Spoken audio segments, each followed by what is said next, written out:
somebody that's had just a phenomenal year. Kendrick Lamar, what are your thoughts on him? And with all the new guys coming out, you got, 2 Chainz, A$AP Rocky. Where does he land with the new guys, would you? I think with the new guys, he's #1. Okay. Not just because of the way the album performed, but I think more so because the content in it.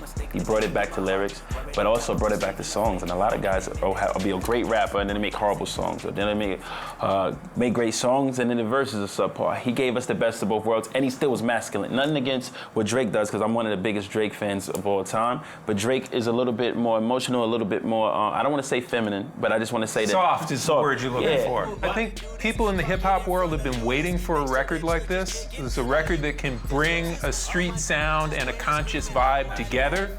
And I think particularly people have been waiting for a record like this out of the West Coast for a long time. And it's a game changer. And he sounds like a West Coast guy. Like Exactly. He's not a guy, he didn't come out like a West Coast guy who you thought was from New York. It was like, nah, he sounds like he's from California. The music is sounding like some California shit. It sounds fly. Dre put his hand on it, It's just amazing. Amazing. I think this is the kind of record that people a year or two, 5 years from now will be talking about this record still, and it'll have an impact. You're gonna hear other artists reacting to it. Younger artists are gonna grow up on this record and be reacting to it. It's that kind of record. It's really important. The other thing we're not mentioning is his breakout verse on Big Sean's Control, where he seemed to take the entire world on and say, by the way, not as good as me. It's what it's supposed to do. Like when LeBron is out playing against Kobe, he's not saying on the court, hey, Kobe, you're a great player. No, he's saying, I'm going to destroy you. And that's the nature of the game, and that's the nature of the business.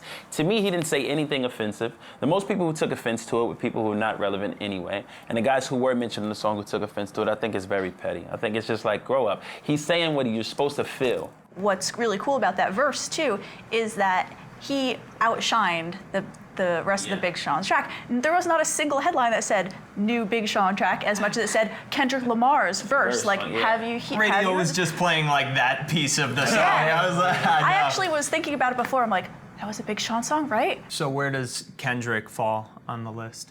Oh, he's top for me. I was saying, to me personally, #1 for me. Wow. I mean, just me personally. Yep. Top 10, maybe top 5 is a good year for him. To find out where your favorite artist landed on the MC 100, tune in to Music Choice on Demand.